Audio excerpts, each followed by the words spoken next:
She was supposed to walk down the aisle until a car crash stole that dream just weeks before her wedding. He was just a stranger with a tool belt and a quiet grief of his own. When he saw her crying on her front steps, he didn't ask questions. He just started building. He thought he was fixing a ramp. He didn't know he was building a way back to hope for both of them. Before we dive in, hit that subscribe button and drop a comment. Where in the world are you watching from? The sun was too bright for a morning like this. It hit the pavement in sharp streaks, turning the cracked concrete into something that shimmered like heat wasn't already clawing at every inch of her. Maya sat at the edge of her driveway, legs folded in the chair like they didn't belong to her anymore. She hadn't cried when the doctor said, "Incomplete spinal cord injury." She hadn't cried when her dance company sent flowers, but not a contract renewal. She hadn't even cried when her wedding planner offered to pause everything until things stabilized. But now, with a crumpled envelope in one hand and silence filling the house behind her like it had a right to, she cried. Not loud, not theatrical, just the slow, hollow kind. The kind that crept down your face like it had waited long enough to be seen. Across the street, a rusted pickup truck rumbled into park beside a weathered mailbox. The man who stepped out wasn't much to look at. Baseball cap pulled low, shirt clinging with sweat, one boot scuffed near the toe like it had lost an argument with a nail gun. He walked around to the bed of the truck, lifted a cardboard box with the logo of a local pantry, and moved toward the house next door. He wasn't looking for her. That much was clear. But he saw her, saw the gown bag hanging lopsided on the porch railing, the ribbon still tied around the hanger like it hadn't been abandoned 2 days ago. Saw the wheels of her chair angled just off the pavement, like she'd tried to go inside and changed her mind. Saw her hands trembling around a piece of paper she kept folding and unfolding, over and over, like maybe she could erase what was written if she just kept moving. He paused at the curb, one foot on the grass, one still in the street. He didn't say anything. She looked up, startled, swiped at her face like shame could make her invisible. He stayed where he was, shifting the box in his arms like it might offer cover. "I'm fine," she said. The words cracked on the way out. He didn't nod, didn't offer some polished line about how things get better. He just looked at the wheels beneath her, the gravel scraped raw near the front step, the sharp slope leading to the door. "No ramp," he said. She blinked. "Was supposed to be." He set the box down and stepped forward. The silence between them stretched. "I build things," he said. "You need one?" She hesitated. Her voice came smaller this time. "You always stop for strangers crying on their driveway." He looked at her for a long second, then down at the ground, then back. "Only when they're sitting where hope used to be." Then he turned, walked back to the truck, and pulled out a measuring tape. The slope from the driveway to the front door wasn't long, but it might as well have been a mountain. Cracked concrete gave way to 3 uneven steps, one with a rust stain that bled like something had tried to rot through. Maya sat at the base of it, staring up like she was trying to solve a puzzle that didn't want to be solved. Her wheels couldn't climb. Her arms weren't strong enough yet.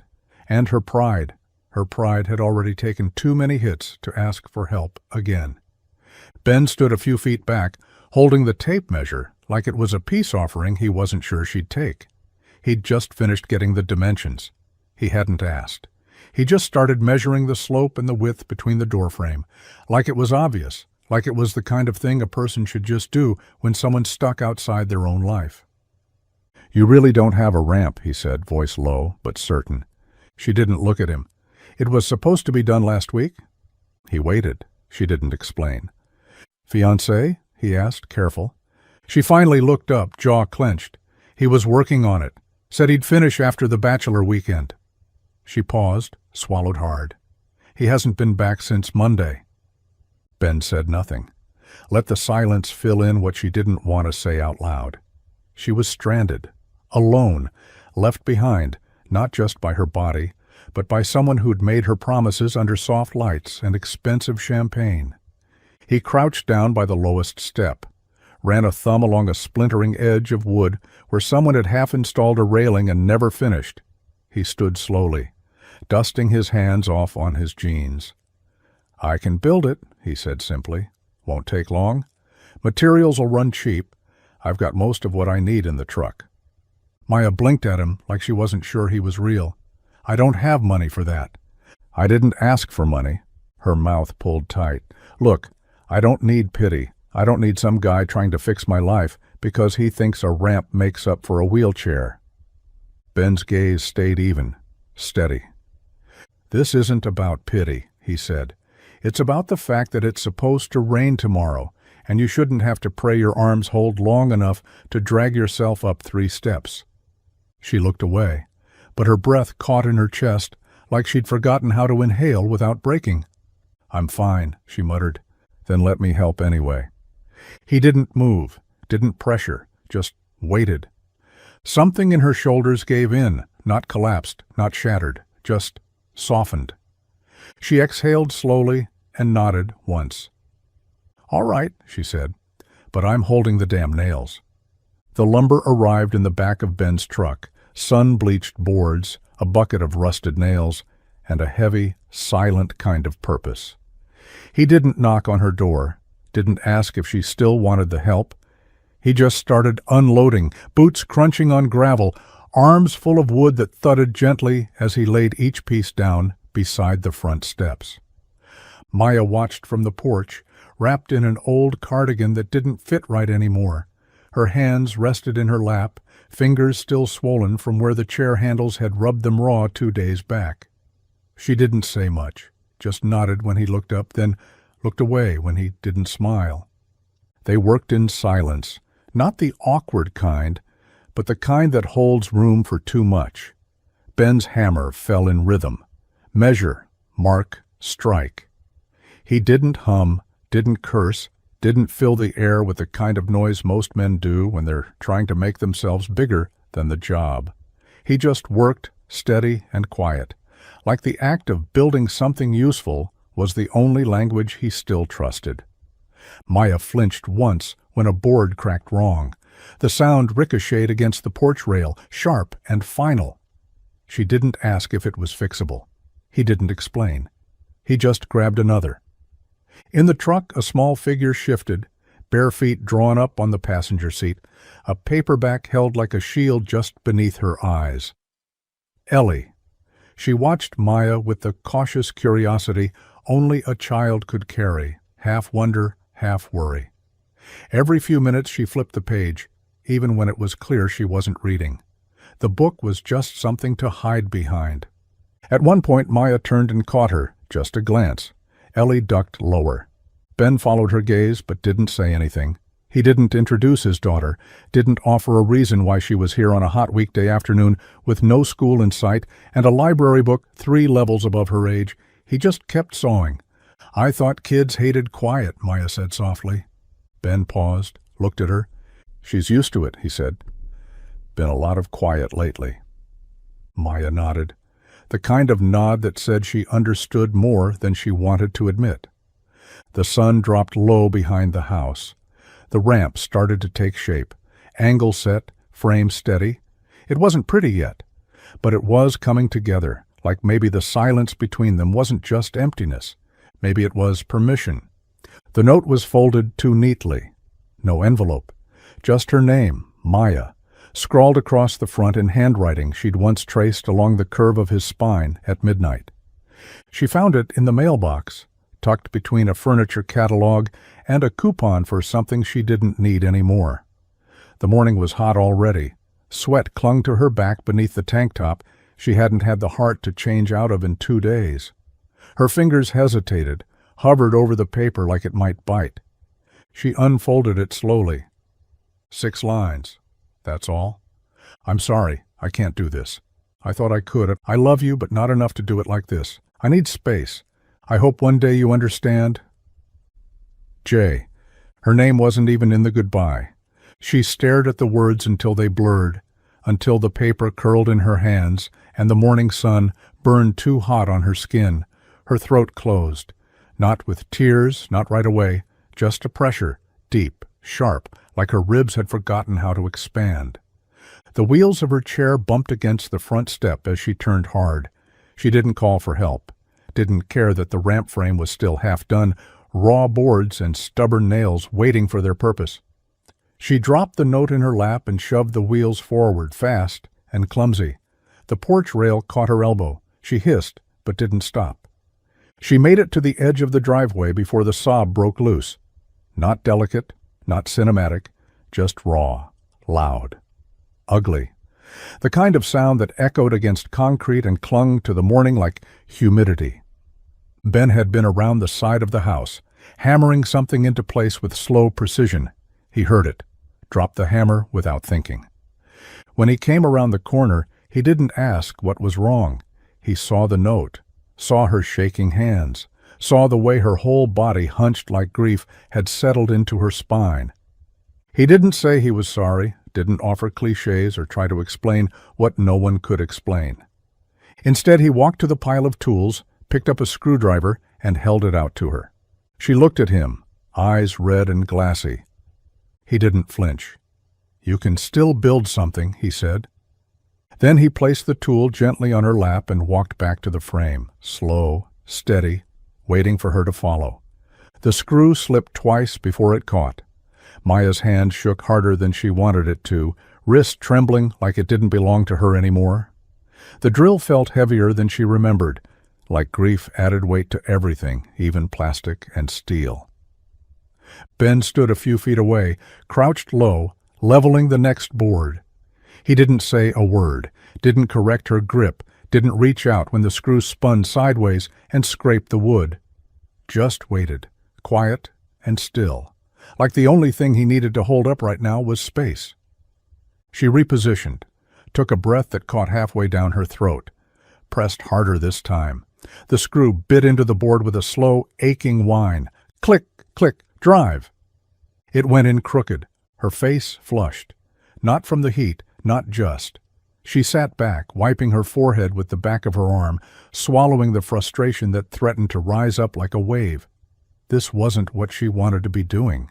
She wanted to be in a dance studio, barefoot and balanced, not on a porch in the middle of a summer she didn't ask for, trying to drive screws into wood she didn't even believe would hold. "I can fix it," she muttered, reaching to back it out. Ben looked over, eyes steady beneath the brim of his hat. "It's fine," he said. "It's in. But it's crooked. So are half the boards on this house." She let out a breath that was almost a laugh and almost a sob, somewhere in the middle. He went back to work, hands moving with practiced ease, his hammer striking with a rhythm that calmed more than it startled. The air between them wasn't soft, not yet. It still crackled with the things they weren't saying, loss and failure and the sharp ache of starting over. But there was something else in it now, too, something that lived in the grain of the wood and the steadiness of motion, in the sound of tools, in the smell of sawdust. He didn't offer praise, didn't comment on the screw. But when he passed her another one, he did it without hesitation, like he expected her to keep going, like he knew she would. The morning sun had just started to push through the slats of the porch rail, catching the fresh wood of the ramp like it was proud of what had begun. Maya sat at the top, a blanket across her lap, coffee cooling beside her. Her hands still ached from yesterday, the pads of her fingers tender where the drill had bitten too hard, too long. But she didn't mind the ache. It was proof she hadn't disappeared. She heard the truck door open before she saw her. Ellie hopped out barefoot, holding something flat and curled at the edges, paper that had been folded and folded again, its creases soft and worn. She hesitated at the bottom step, then climbed 2 stairs before stopping, arms clutched tight to her chest. "I made you something," she said, voice small but clear. Maya blinked. "For me?" Ellie nodded and held it out, arms stretching across the space between them. Maya leaned forward and took the drawing carefully, as if it might crumble. It was done in crayon, vivid and chaotic. Stick figures under a sky too big for the paper, flowers that didn't match and didn't need to. But in the center was a woman in a wheelchair, crown on her head, dress that trailed like fire, red, gold, blue. "You look like a queen with wheels," Ellie said softly. Maya stared at the drawing, and then, unexpected, sudden, real, she laughed. It wasn't delicate. It wasn't polite. It came from the gut, surprised her as much as it surprised Ellie. It sounded rusty, like something that hadn't been used in a while but still worked. The kind of laugh that caught in your throat and cracked something open. Ellie grinned. "I wasn't sure if I should draw the wheels, but I thought maybe you wouldn't want to pretend they're not there." Maya's eyes shimmered, but she didn't cry, not this time. "No," she said, folding the picture like a promise. "Don't pretend they're not there." From the yard, Ben looked up, saw the drawing in her lap, the way she held it like something sacred.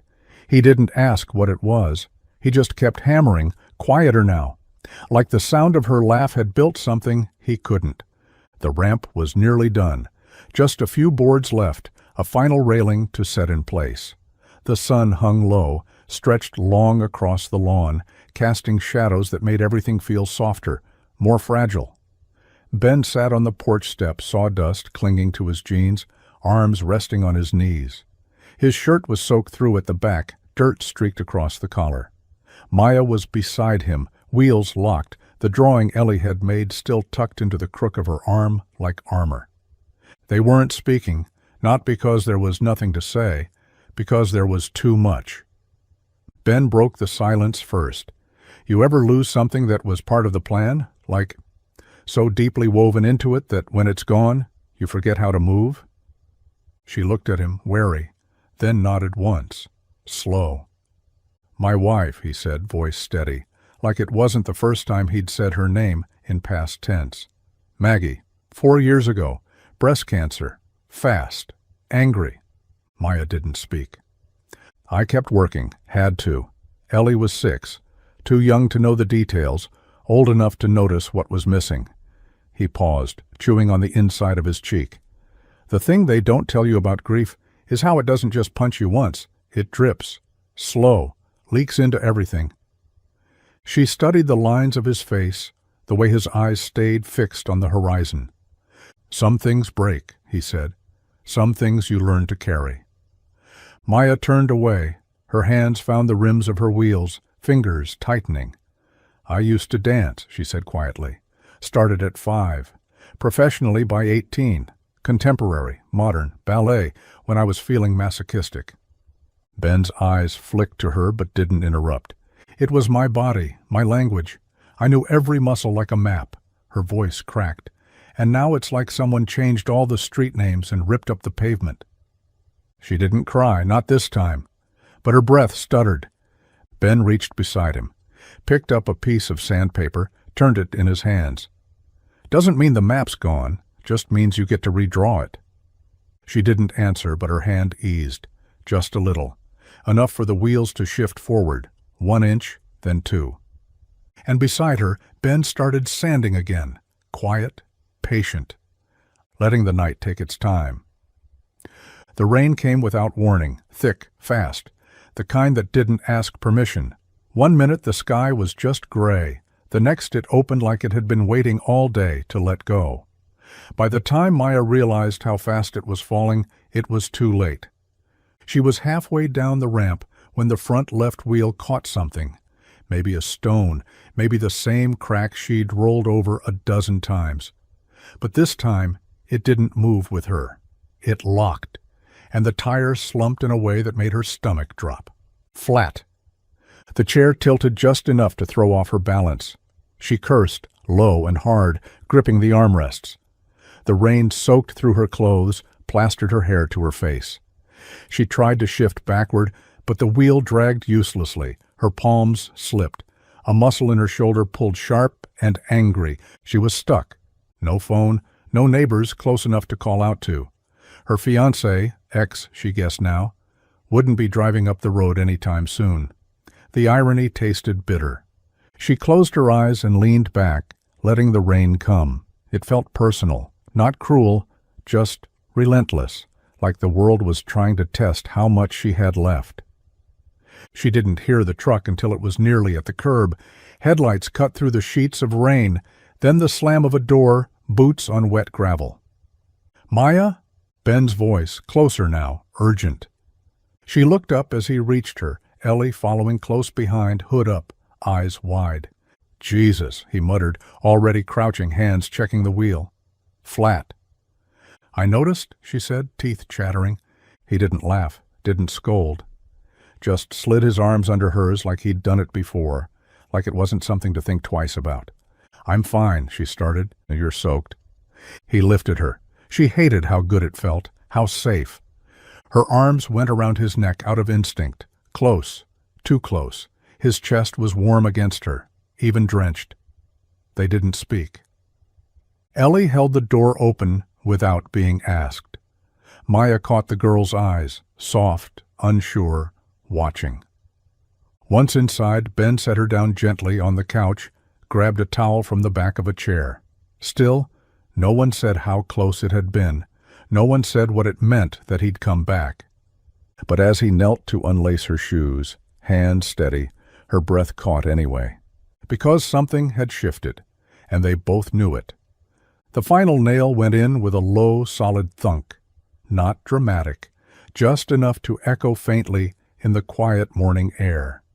Ben stepped back, wiping the sweat from his brow with the sleeve of his shirt, eyes sweeping over the ramp like he was seeing something more than wood and screws. It wasn't perfect. The grain didn't always match. One railing leaned a little left if you stared too long. But it was steady, safe. It would hold. Maya sat at the top, hands resting lightly on the wheels, the morning sun warm on her shoulders.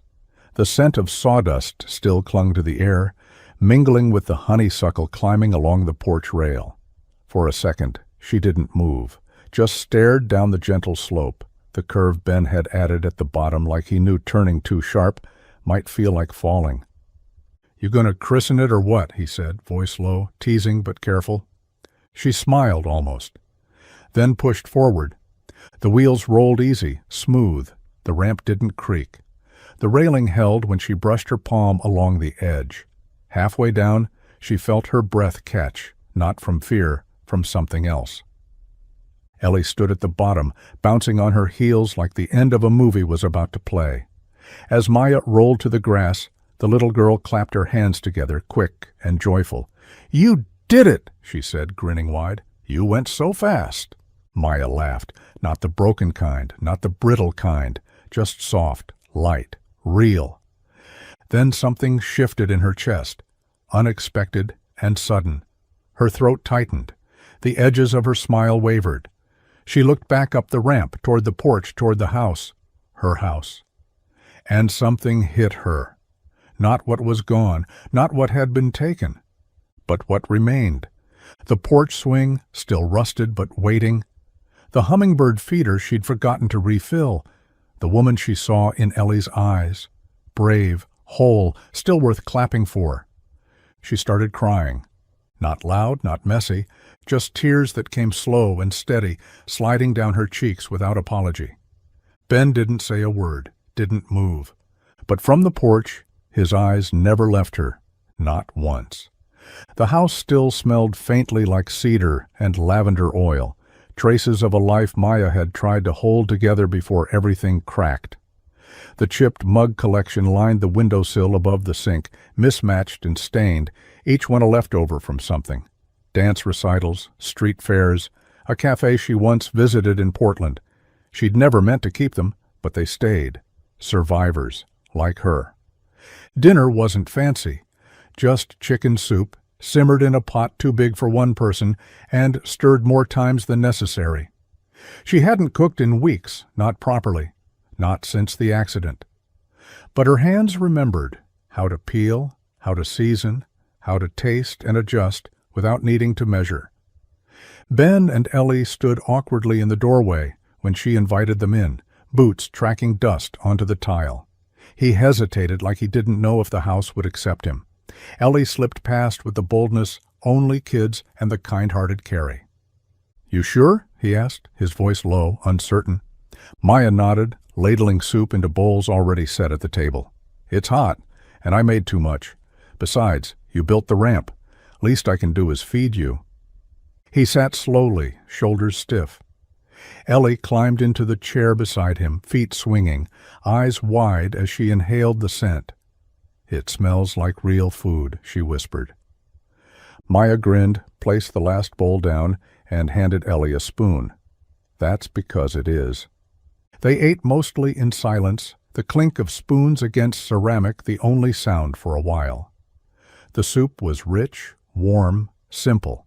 Ben took one bite and closed his eyes like it caught him off guard. Maya noticed. "How long's it been since you had a meal someone else made?" He didn't answer right away. Then, "A while?" She nodded. Didn't press. Halfway through the bowl, he looked around. At the worn wood floors, the peeling wallpaper in the corner, the piano covered in dust. "It's a good house," he said. "It was supposed to be ours," she replied softly. "Now it's just mine." Ben's spoon paused mid-air. Doesn't mean it can't hold more than one story. Ellie smiled, dunking her bread into the bowl like it was treasure. And for the first time, the silence around the table didn't feel empty. It felt like a place to begin. The closet door creaked when she pushed it open, the sound sharp in the stillness of the house. Afternoon light slanted through the bedroom window, catching on the dust in the air like tiny ghosts refusing to settle.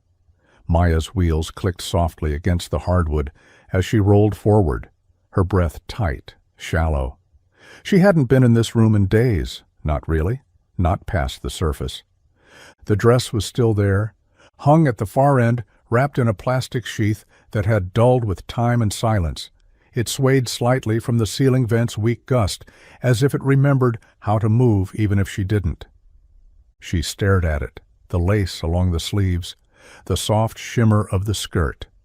It was supposed to have been altered weeks ago, hemmed for dancing, for walking, for standing tall beside a man who had once knelt down in this very room and asked her to promise forever. Now forever was just a word stitched into something that no longer made sense. She wheeled closer, slowly. Her fingers tightened on the rim of her chair, knuckles going white. The hem of the dress brushed the floor, still pristine, untouched, waiting. She reached up, hand hovering just inches from the plastic, then stopped. Her arm trembled, not from pain, not just. From knowing what touching it meant, from knowing that once she let herself feel the weight of it in her hands, she wouldn't be able to pretend anymore. She'd have to admit that the life she built had unraveled somewhere between the crash and the silence that came after. That love wasn't enough. That dresses don't wait for people who can't walk down the aisle. Her hand dropped. She let out a slow, uneven breath and backed away, the wheels creaking as she reversed without taking her eyes off the dress.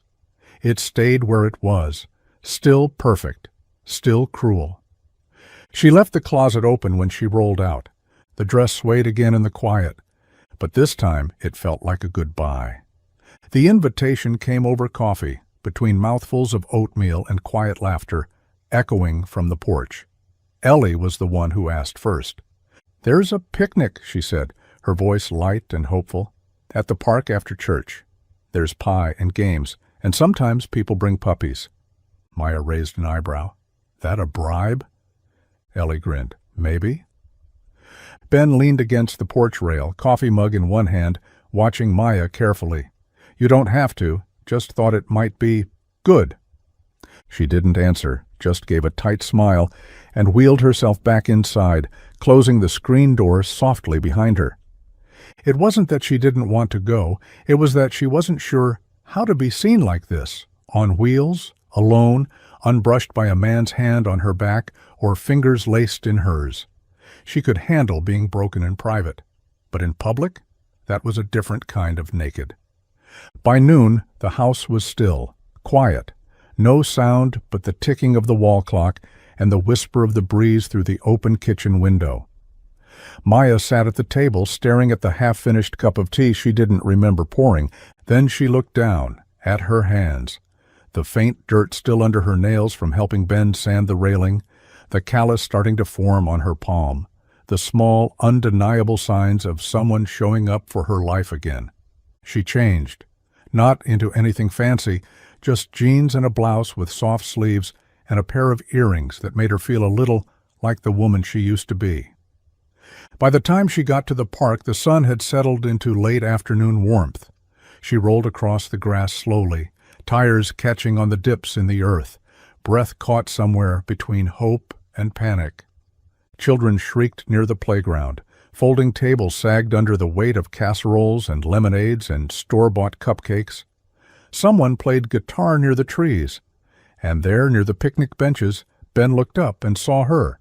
His face didn't change much, just softened. Eyes lit the way a porch light does when you come home late, but still expected. She nodded at him, cheeks flushed, fingers gripping her wheels tighter than necessary. "Hey," she said. And it wasn't just a greeting. It was a beginning.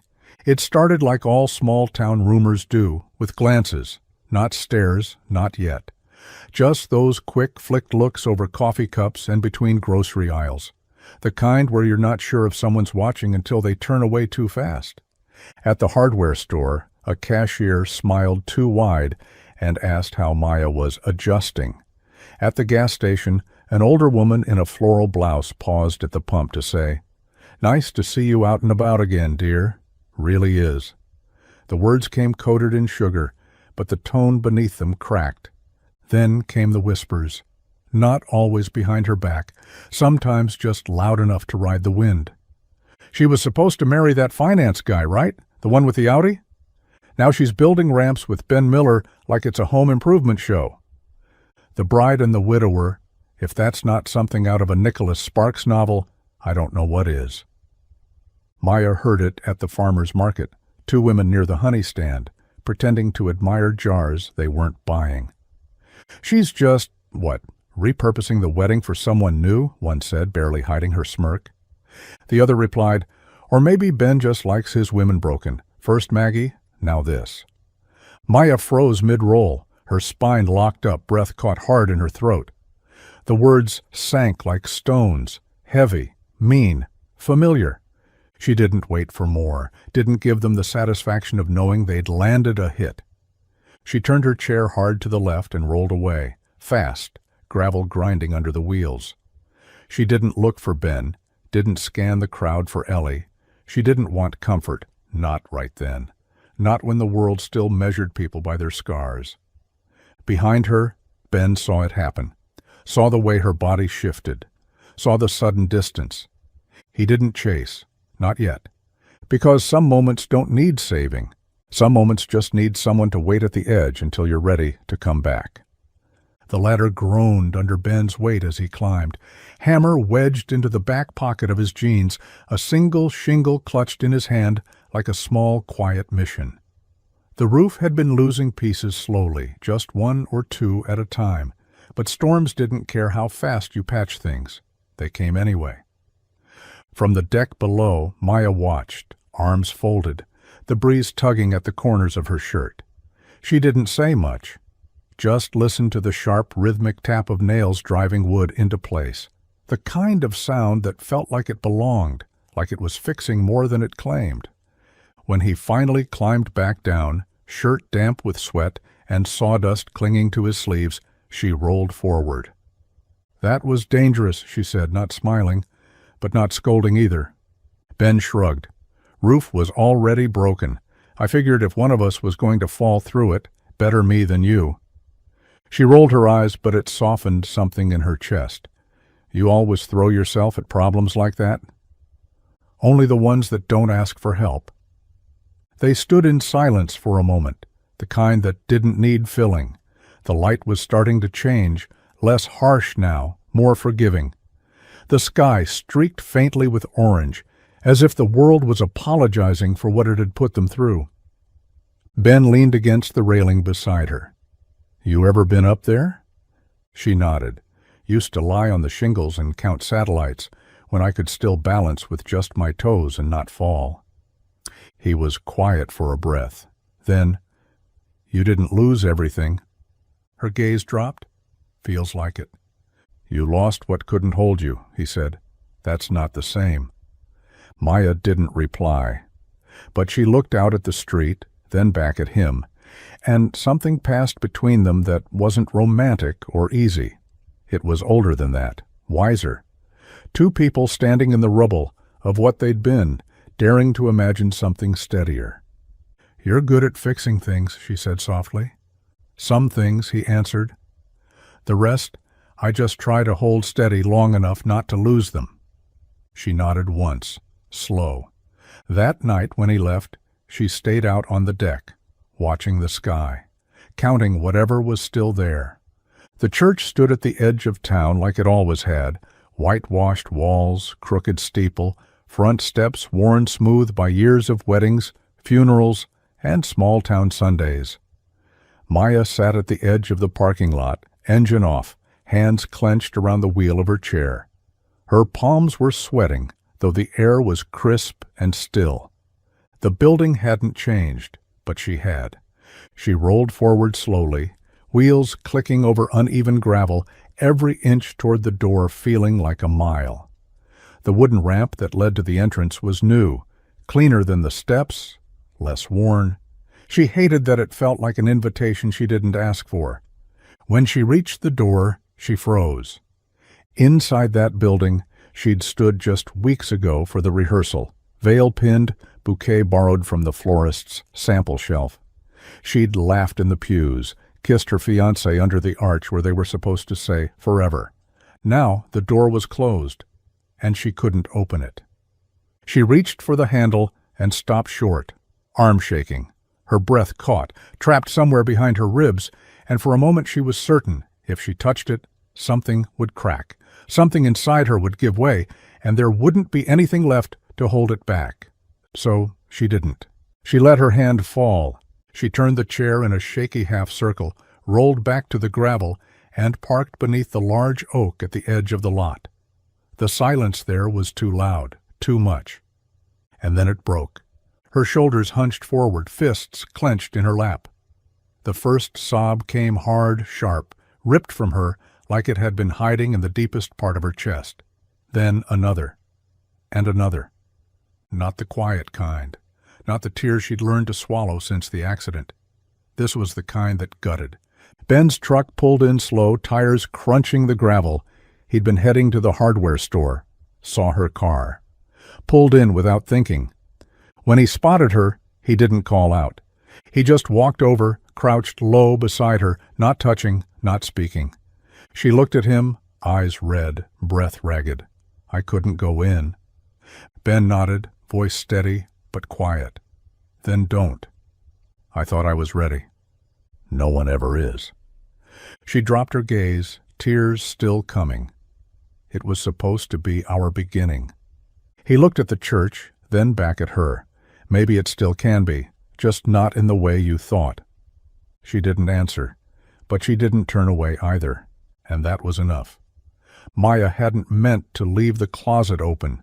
The dance bag was still there, shoved behind a stack of winter coats she didn't wear anymore, dust clinging to the seams like memory. The zipper had rusted at the corner, and the canvas was soft from years of sweat and movement, a different life sealed inside. Ellie found it while Maya was fixing tea in the kitchen. She wasn't snooping, just exploring, the way 10-year-olds do when the grown-ups forget to put up fences. The little girl appeared in the hallway like she'd unearthed treasure. "Are these yours?" Maya turned, the spoon in her hand, stilled mid-stir. Ellie held the shoes carefully, cradled in both palms like something sacred. The ribbons trailed like vines, one frayed, one still tied in a perfect bow. The leather was worn soft, the toe box scuffed from 1,000 turns. "They're ballet shoes," Ellie said, eyes wide. "Point," Maya corrected softly, "from when I danced." Ellie nodded solemnly, like she understood the weight of what she was holding. "Can I try them? Just to pretend?" Maya hesitated, a beat too long. Something lodged in her throat like a splinter. She hadn't touched those shoes in over a year, hadn't dared. But now, in a child's hands, they didn't feel like grief. They looked like possibility. She nodded. "Just be careful. They're older than they look." Ellie sat cross-legged on the living room rug and slipped them on. They were comically big. Her toes barely reached the front. But she stood anyway, wobbling, laughing, spinning in slow, wide circles that left the ribbons trailing behind her like petals. Maya watched, arms crossed lightly, something warm and sharp unfolding in her chest. Not envy. Not exactly. Something closer to awe. "They still look like they can fly," she murmured. Ellie paused mid-spin. "What?" "Nothing," Maya said, smiling. "Just keep dancing." And as the little girl twirled, clumsy and fearless, Maya felt something stir in her chest. Not sorrow, not longing, just the quiet realization that maybe not everything beautiful had to be lost. Some things just needed a new pair of feet to carry them forward. The rain had come steady all afternoon, tapping against the windows like an old song, trying to remember its tune. The living room lights were dimmed low, not out of mood or atmosphere, just habit, software, safe, the kind of light where things could bloom without needing to explain themselves. Ellie sat cross-legged on the rug, the two big ballet shoes abandoned nearby, replaced by socked feet and a look of wide-eyed attention. Maya faced her, chair angled slightly, arms loose at her sides. "I can't really show you the footwork," Maya said, "but there's more to dance than legs." Ellie nodded, serious. "Follow me," Maya said. She lifted her arms slowly, sweeping them through the air in soft arcs. Elbows bent like a ribbon was trailing from her fingertips. Her wrists flicked, gentle, precise. She moved like memory, familiar, fragile, but still there. Ellie mirrored her, a beat behind, a little stiff, but focused. Maya smiled just barely. "No tension, it's not a fight. It's a conversation." Ellie adjusted, looser now. Her arms followed the next set of movements, a loop, a lift, a slow reach across the chest. "Good," Maya said, nodding. "Now add breath to it. The air should move with you." Ellie tried again. This time her movement had rhythm. Not perfection, but grace. And from the hallway, silent, just outside the frame of the moment, Ben stood, one shoulder resting against the wall, arms crossed. He didn't speak, didn't make his presence known. He just watched. Watched his daughter move like she was discovering something that lived inside her. Watched Maya teach like she hadn't been shattered 3 weeks ago in a crash that stole everything below her waist. Her body didn't move the way it used to, but her spirit did. That part danced just fine. Ellie reached the end of the sequence and giggled, breathless. "Like that?" Maya nodded, heart full. "Exactly like that." She didn't know Ben was watching, or maybe she did and didn't care, because in that moment she wasn't broken. She was a teacher, a dancer, a woman handing something sacred to a child willing to carry it. And sometimes that was enough. The phone rang 3 times before it connected. Maya almost hung up after the second. Her thumb hovered near the red button, doubt screaming louder than her pulse. But then came the click, a soft breath, a pause. "Hello!" Sienna's voice was familiar, frayed at the edges from late nights and 3 kids under 10, but it still had that older sister steel, the kind that could cut or hold you, depending on the moment. Maya closed her eyes. "It's me." A beat of silence, then, "You okay?" The question cracked something in her, not because she didn't expect it, but because of how gently it was asked. Not, "Are you better?" Not, "Have you moved on?" Just, "You okay?" "No," Maya said. Her voice was thin but steady. "But I think I'm ready." Sienna didn't rush her. She never did. Maya swallowed hard, opened her eyes to stare at the dress bag hanging again from the closet door, unzipped now, the lace visible, the weight of it not as sharp as before, still heavy, but not unbearable. "I need your help," she said. "With what?" "With the dress?" Another pause, this one longer. "Didn't think you were still doing it," Sienna said softly. "I'm not," Maya whispered. "Not that wedding, not that aisle, but I'm not burning it down either." Sienna exhaled, something like relief tangled in the sound. "You want me to help alter it?" I want you to help me reclaim it, Maya said. Cut it if you have to. Stitch it into something I can move in, something that's mine now. There was quiet on the line, but it didn't feel empty. Then Sienna said, I'll bring the machine and wine. Maya let herself smile, just a little. Bring Patience too. I've got enough ghosts here already. I'll bring scissors, Sienna said. We'll snip them loose. When Maya hung up, she stared at the dress again, at the way it caught the morning light, dulled, but not ruined. She reached for it this time, fingers brushing the fabric. It didn't feel like loss anymore. It felt like the start of something she hadn't dared imagine until now. The question came just before sunset, when the house had gone soft with quiet, and the light stretched long across the floor. Maya was at the kitchen table, sorting fabric scraps with uneven edges, lace trimmings that Sienna had left behind, and a spool of thread that kept rolling toward the edge like it wanted to escape. The windows were open. The air was warm, carrying in the scent of earth and grass and something like peace. Ellie sat cross-legged on the rug nearby, sketching something in a notebook. Maya had learned not to peek until it was finished. The girl had a way of drawing the world that made everything seem a little kinder, a little less jagged. Maya didn't notice her watching until the pencil stopped moving. "Can I ask you something?" Ellie said, not looking up. Maya glanced over. "Always." Ellie hesitated, then closed the notebook gently. "Will you still have a wedding?" The words hung there, not cruel, not curious in the way some people asked, like it was gossip to be collected and whispered later. This was different. This was a child trying to make sense of grown-up heartbreak. Maya's breath caught. She set down the lace in her hands, rubbed her palms against her jeans, like that might ground her.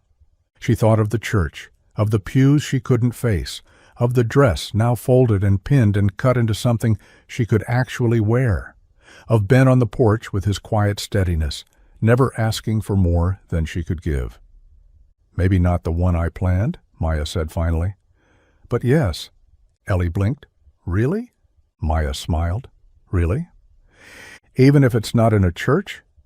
Even if it's in a backyard? Even if I'm rolling down the aisle instead of walking?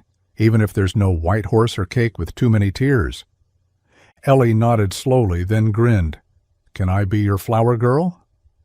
Maya reached over and tucked a stray curl behind the girl's ear. "I wouldn't do it without you." And somehow saying it out loud made it feel real. Not perfect, not easy, but possible. And sometimes that was all a future needed. The sun had just dipped behind the ridge when Maya rolled up the gravel path toward Ben's porch. The sky was still streaked with gold, that last quiet gasp of day before the dark settled in. Crickets had started their song early, and the hum of it filled the spaces between the creak of her wheels and the slow crunch of stone beneath them. She wasn't dressed for anything special, just an old gray sweater and the same jeans she'd worn when painting trim earlier. There was a smudge of something near her knee, maybe coffee, maybe dirt. She hadn't checked.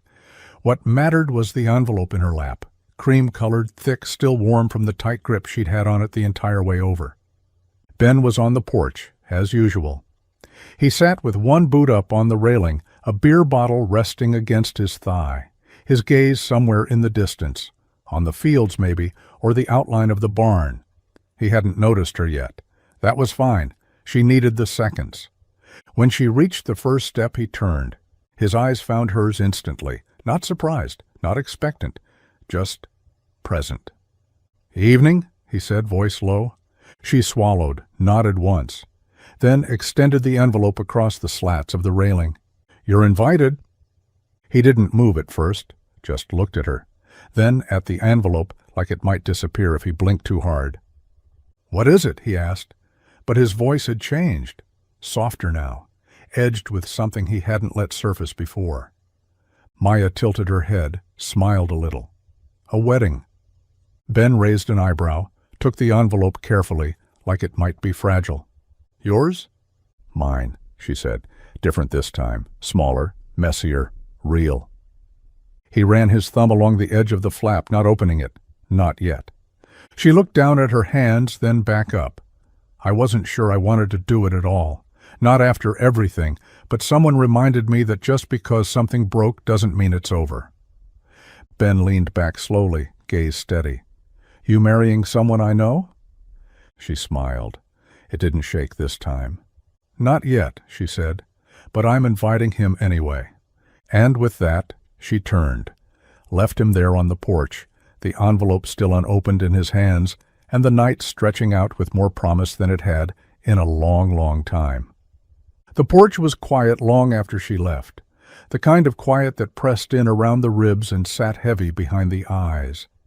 Ben held the envelope in both hands, elbows resting on his knees, fingers tracing the edge again and again like the paper might speak before he opened it. The sun was gone now, the sky dimming into that bruised blue that always came before a storm. Somewhere off in the distance, thunder rolled low, not loud yet, just a warning. He stared at the envelope a little longer before finally slipping his thumb beneath the flap and easing it open.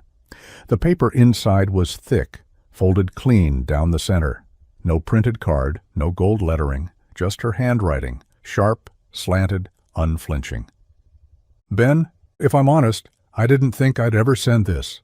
But then again, I didn't think I'd still be here. Not after everything. The aisle looks different now, shorter, but heavier. And I don't want to go down it alone. Would you walk me? M. That was it. No explanation, no flourish.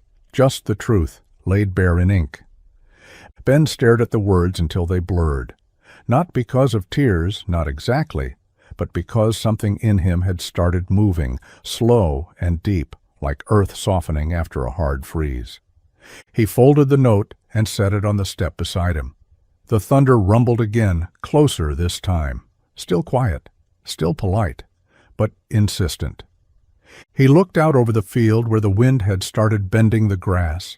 He thought about Maggie, about the vows they'd written in a hospital room, about how sometimes love didn't ask for forever, just for one more brave moment. He looked at the note again, at her handwriting, the way she hadn't begged or pleaded, just asked, just hoped. And somehow that felt louder than any thunder he'd ever heard. He reached for his phone, thumb hovering over her number. Then he stopped. Let the moment sit. Let it breathe. Because some yeses don't come loud. Some yeses are quiet thunder, already rolling in before the sky even opens. Maya didn't expect the knock. It was just past 9, the air outside thick with the scent of damp soil and honeysuckle. Rain hadn't come yet, but the wind said it was close. She was in the living room, lights dimmed, a blanket pulled over her legs though the house wasn't cold, just quiet. The knock came once, then again, gentle, but certain. She rolled to the door slowly, heart doing that thing where it moved faster than reason. When she opened it, Ben stood there, his shirt damp at the collar, hat in one hand. His eyes were steady. No trace of nerves, but none of the usual calm either. He looked like a man who'd been walking circles with himself and had finally stopped. He didn't step inside. She didn't ask him to. They stood there for a moment, just the screen door between them and the night. I read it, he said. Maya nodded once. I figured. He looked down at his boots, scuffed and damp, then back at her. I wanted to say yes right away, he said quietly. Truth is, I did. In my gut. But it felt like I'd be skipping something if I said it too fast, like it wouldn't carry the weight it deserved. Her fingers tightened slightly on the rim of her chair, but she didn't speak. I've spent the last 4 years trying not to be asked for things I couldn't give, he continued, and here you come, asking for the one thing I didn't know I still had left. He stepped forward then, reached for the screen door and opened it, not to come in, just to be closer. Yes, he said, simple, clear, and full. It wasn't a dramatic swell of music, it wasn't a tear-stained declaration. It was better, quieter, realer. Maya's breath caught. Are you sure? She asked, voice smaller than she meant it to be. He gave her a look she hadn't seen on him before. Not pity, not pride, something steadier, a kind of knowing. I don't say things halfway, he replied. Not to you. And then, for the first time in a long time, they just stood there. Two people not trying to fix anything, just holding the moment, letting it matter. The scissors made a quiet, deliberate sound as they slid through the fabric, soft, not jagged, like the dress had been waiting for it. Sienna knelt on the hardwood floor, pins clenched between her lips, eyes focused with surgical precision. Maya sat in front of the mirror, her hands resting on the arms of her chair, trying not to breathe too hard. The dress had never been simple. Layers of lace and silk, delicate sleeves that now pooled uselessly near her wrists, a bodice that no longer hugged the same curves. It had been made for a version of her that didn't exist anymore, a woman who walked everywhere like the ground had been designed to meet her. Ellie sat nearby on a folded quilt, legs crossed, holding a spool of thread with the reverence of someone guarding treasure. She hadn't spoken much since they started, only watching, wide-eyed and completely still, like the scene unfolding in front of her was something sacred. "This part's going to have to go," Sienna murmured, gesturing to the lower hem. Maya nodded. "Cut it." "You sure?" "Yes," she said, stronger this time. "I don't need it dragging behind me like it's trying to catch up." Sienna smiled around the pins and clipped again. The dress fit differently now. The waist hit higher. The skirt no longer swirled to the floor but tucked gently around her hips, trimmed to allow movement, real movement. It didn't hug her the way it used to. It didn't need to. It rested. It allowed. It respected. Maya looked at her reflection and didn't cry. She expected to. She thought seeing it, the altered, stripped-down version of a dream she used to have, would hollow her out. But it didn't. The dress didn't feel like a memory anymore. It felt like a choice. "It's not the same," Ellie whispered. Maya glanced over, catching the girl's gaze in the mirror. "That's the point." Sienna stood, brushing fabric dust off her knees, her eyes soft and proud. "It looks like it was made for you," she said. Maya looked again, not at the imperfections, but at the woman sitting there, the one who stayed. "It is," she said. "Now it is." The church didn't look like it had when she left it. Maybe it was the light, softer now, pouring through the stained glass windows like the sun had finally forgiven something, or maybe it was the way no one tried to make it perfect. The pews were uneven, the wooden floor creaked, and the flowers, simple wildflowers and eucalyptus, leaned slightly in their mason jars. But everything breathed. Nothing felt staged. Maya sat at the back in the wide space just beyond the threshold, her wheels locked, palms pressed lightly to the arms of her chair, her dress, altered, honest, folded over her legs like it belonged, not heavy, not dragging, just right. People were turning in their seats, heads tilted, waiting. But no one stared, no one whispered. This wasn't about spectacle. It wasn't even about tradition anymore. It was about her, choosing to show up. Ben stood beside her, one hand tucked into his pocket, the other holding a bouquet not meant to be carried by a bride, but offered to one. He looked down at her, steady and still, his presence the same way it had always been, never demanding, never loud, just there, solid. "You ready?" he asked. Maya didn't answer at first. She looked down the aisle at the long stretch of wood, the delicate runner that Ellie had laid out that morning with too much tape and a serious face. It wasn't the aisle she'd imagined, but it was real. Sunlight pooled at the end of it, waiting. She inhaled slowly, held it for a breath too long, then nodded. "Let's do it." Ben offered his arm, not awkwardly, not as a helper, but as a companion. She rested her hand there lightly, and together they moved forward. Each push of the wheels was hers. Each step beside her was his. People didn't clap. They didn't need to. The hush in the room was louder than any applause could have been. Maya kept her eyes forward, but she felt everything, the air, the weight of her own heartbeat, the sound of Ellie sniffling somewhere in the front row. She didn't cry, not because it didn't mean everything, but because she'd already grieved the life that didn't happen. This was the one she'd built, from what survived. The first notes of the piano were soft, hesitant even, just a single melody drifting through the sanctuary, like it was unsure if it was supposed to be heard. There were no violins, no choir, just that one clear sound echoing gently off the wood-paneled walls and dusty hymnals. It was enough. Maya gripped the wheels lightly, her palms dry but trembling. She didn't look at the faces turned toward her. She didn't need to. What she felt wasn't a crowd. It was weight. It was history. And it was hope. Ben stood at her side, one hand steadying the handle of her chair, not tight, not controlling, just there. His other hand rested over hers for a moment, grounding her, silent in the way only someone who truly knew her grief could be. He didn't say anything. He didn't have to. Ellie stepped ahead, her little white dress fluttering around her knees, curls bouncing with each step. She clutched the basket of petals like it was the most important job anyone had ever given her. And maybe it was. Her hand shook as she reached in, grabbing a fistful, then remembered to slow down. The petals scattered awkwardly, too many at once, then too few, but they made a trail, one that shimmered faintly on the old wood floor like confetti from a life that didn't go as planned.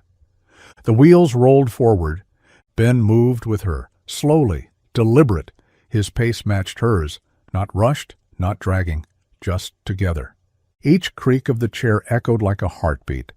Every push brought her closer to something she hadn't dared to believe in again.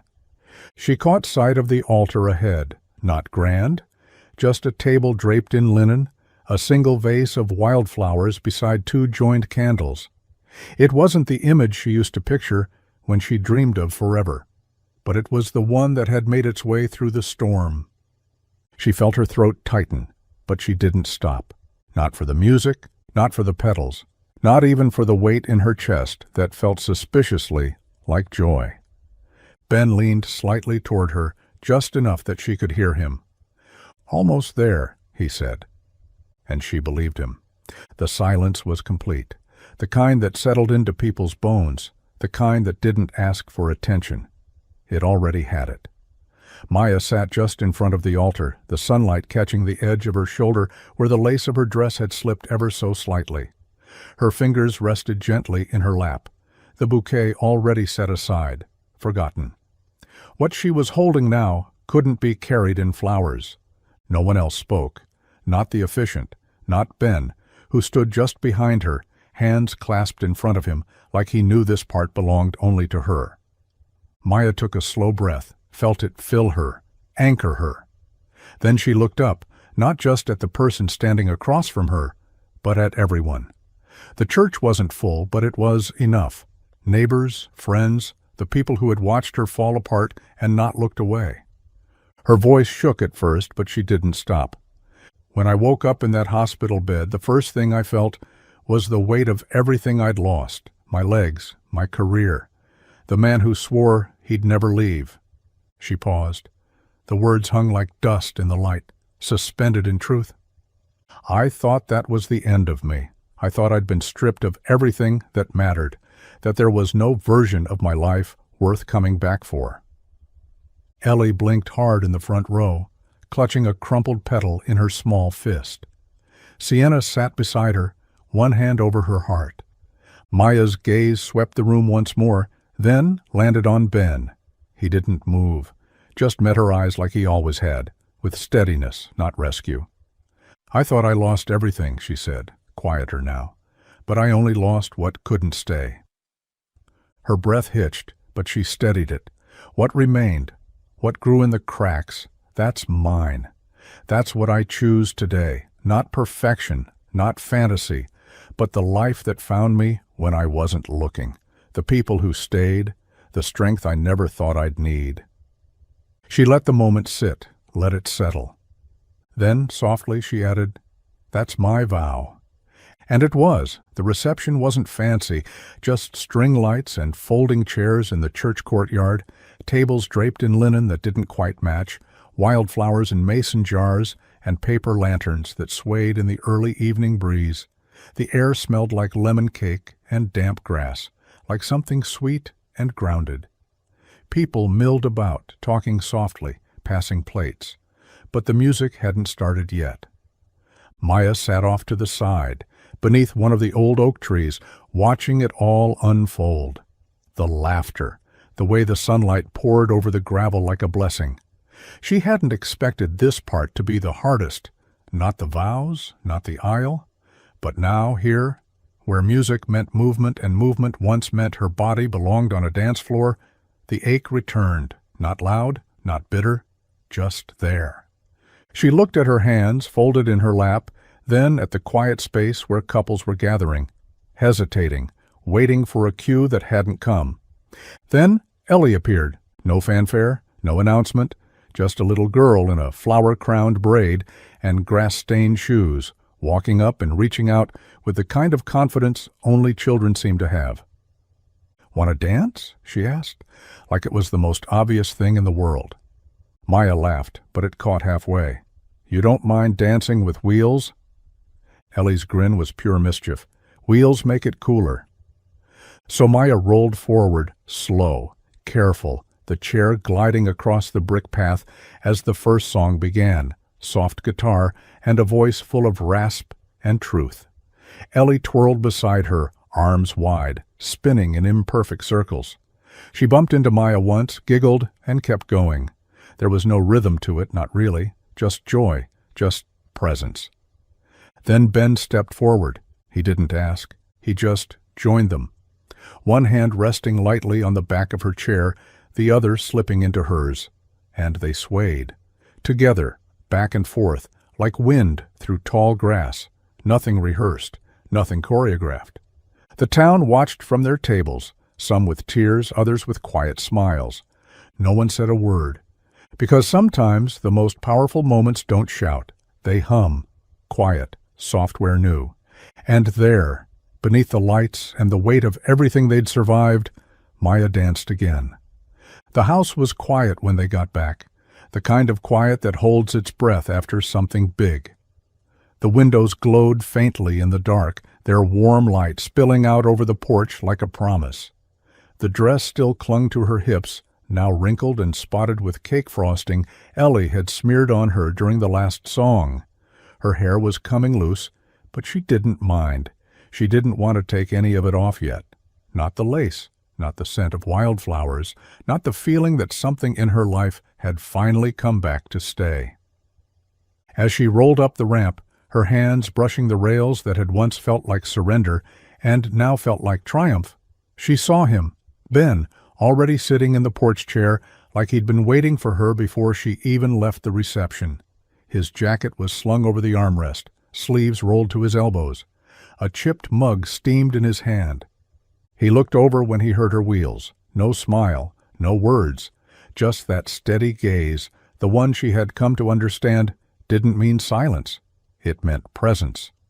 She paused at the top of the ramp and took it all in, the porch, the quiet, him. "You beat me home," she said softly. He held up the mug. "Didn't think you'd mind."